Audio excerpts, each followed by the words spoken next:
American പ്രസിഡന്റായിരുന്ന Abraham Lincoln ഒരു അഡ്വക്കേറ്റായി സേവനം ചെയ്ത കാലഘട്ടത്തിൽ തന്നെ സഹായിച്ച ഒരു മനുഷ്യന് വേണ്ടി ഒരു കേസ് വാദിച്ച് വിജയിച്ചപ്പോൾ ഇപ്രകാരം അദ്ദേഹത്തോട് പറയുകയുണ്ടായി: ഞാനൊരു പാവപ്പെട്ടവനായും പാർപ്പിടമില്ലാത്തവനായും കഴിഞ്ഞിരുന്ന കാലത്ത് നിങ്ങളെനിക്ക് അഭയം നൽകി, എന്നെ തീറ്റിപ്പോറ്റുകയും എൻ്റെ പഴയ വസ്ത്രങ്ങൾ തുന്നി ശരിപ്പെടുത്തി തരികയും ചെയ്തത് ഞാൻ മറന്നിട്ടില്ല. അതിനാൽ ഈ കേസിന് യാതൊരു ഫീസും വേണ്ട. ലിങ്കനുണ്ടായ നന്ദിയുടെ ആഴം നോക്കുക. നന്ദി കെട്ട ഒരു ലോകത്തിലാണ് നാം ഇന്ന് ജീവിക്കുന്നത്. ഒരാൾക്കൊരു ഉപകാരം ചെയ്താൽ അത് പെട്ടെന്ന് മറക്കുന്നവരായി പലരും മാറുന്നു. എന്നാൽ ചുരുക്കം പേർ നന്ദിയോടെ എന്നും അത് ഓർക്കുന്നവരായിരിക്കും. ദൈവത്തിൽ നിന്നും ഏറെ നന്മ അനുഭവിച്ച ഒരു വ്യക്തിയായിരുന്നല്ലോ ദാവീദ്. തന്നോടേറെ കരുണയും ദയയും കാണിച്ച ദൈവത്തോട് നന്ദിയുള്ളവനായി ദാവീദ് പറഞ്ഞത് ഇങ്ങനെയാണ്: നീ എന്നെ ഇത്രത്തോളം കൊണ്ടുവരുവാൻ ഞാൻ ആർ? എൻ്റെ ഗ്രഹവും എന്തുള്ളൂ. 1 ദിനവൃത്താന്തം 17-ാം അധ്യായം 16-ാമത്തെ വാക്യം.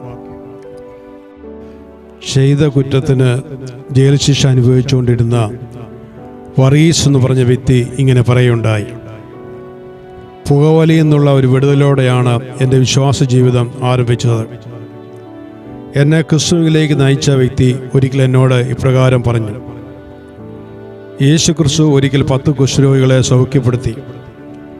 എന്നാൽ ഒരുവന് മാത്രമേ ദൈവത്തോട് നന്ദിയുണ്ടായിരുന്നുള്ളൂ. ആ ഒരുവൻ നീ ആയിരിക്കുക. ഇതെന്നെ വളരെ ചിന്തിപ്പിച്ചു. ഇന്നും ഞാനിത് മറന്നിട്ടില്ല. ഞാൻ ജയിലിൽ ശിക്ഷ അനുഭവിച്ചു വരികയാണ്. തന്നെയുമല്ല, ഇവിടെ നടക്കുന്ന ആത്മീയ കൂട്ടായ്മയ്ക്ക് മുന്നിൽ നിന്ന് പ്രവർത്തിക്കുവാൻ തക്കവണ്ണം സ്വർഗം എനിക്ക് ഇടവരുത്തി. ഇന്ന് ഞാൻ എന്തായിരിക്കുന്നുവോ അത് ദൈവകൃപ ഒന്ന് മാത്രമാണ്. ജയിലിൽ വെച്ച് സുവിശേഷം കേട്ട് മാനസാന്തരപ്പെട്ട ഒരു വ്യക്തിയുടെ വാക്കുകളാണ് ഇത്. യഹോവയായ ദൈവമേ, നീ എന്നെ ഇത്രത്തോളം കൊണ്ടുവരുവാൻ ഞാൻ ആർ? എൻ്റെ ഗ്രഹവും എന്തുള്ളൂ എന്ന് ദാവീദ് തൻ്റെ അരമനയിൽ വെച്ചാണ് പറഞ്ഞത്. പൂർവ്വ ദിവസങ്ങളെ ഓർക്കുക എന്ന ആവർത്തന പുസ്തകത്തിൽ നാം വായിക്കുന്നുണ്ട്. അത് ദാവീദ് പുറകോട്ട് തിരിഞ്ഞു നോക്കുമ്പോൾ ആടുകളെ മേയ്ക്കാനുള്ള യോഗ്യതയാണ് തന്നിൽ തൻ്റെ മാതാപിതാക്കന്മാരും സഹോദരന്മാരും കണ്ടത്. സഹോദരന്മാരുടെ ക്ഷേമം അന്വേഷിച്ച് യുദ്ധകളത്തിലേക്ക് ചെന്നപ്പോൾ സഹോദരന്മാർ ദാവീദിനെ ശാസിക്കുകയാണ് ചെയ്തത്. ഒരിക്കൽ ആടിനെ മേയിച്ചുകൊണ്ടിരുന്നപ്പോൾ സിംഹവും കരടിയും വന്നത് കണ്ട് ദാവീദ് അവയെ കൊന്നു. മറ്റൊരവസരത്തിൽ ഗോലിയാത്തിന്മേൽ ജയം എടുപ്പാൻ ദൈവം ദാവീദിന് കൃപ ചെയ്തു.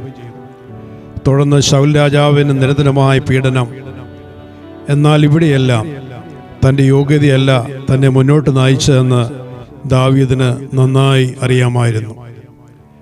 തന്നെ ഈ ആപത്തുകളിൽ നിന്നെല്ലാം മുന്നോട്ട് നയിച്ചത് ദൈവത്തിന് അളവില്ലാത്ത കൃപയും കരുതലുമായിരുന്നുവെന്ന് ദാവീദ് രുചിച്ചറിഞ്ഞു. അതുകൊണ്ട് ദാവീദ് ഇപ്രകാരം പറയുണ്ടായി: എൻ മനമേ, യഹോവയെ വാഴ്ത്തുക, അവൻ്റെ ഉപകാരങ്ങളൊന്നും മറക്കരുത്. സങ്കീർത്തനം 103:2. യഹോവ എനിക്ക് ചെയ്ത സകല ഉപകാരങ്ങൾക്കും ഞാൻ അവൻ എന്ത് പകരം കൊടുക്കും എന്ന് ദാവീദ് പറഞ്ഞതായി 116-ാം സങ്കീർത്തനം 12-ാമത്തെ വാക്യത്തിൽ നാം വായിക്കുന്നുണ്ട്.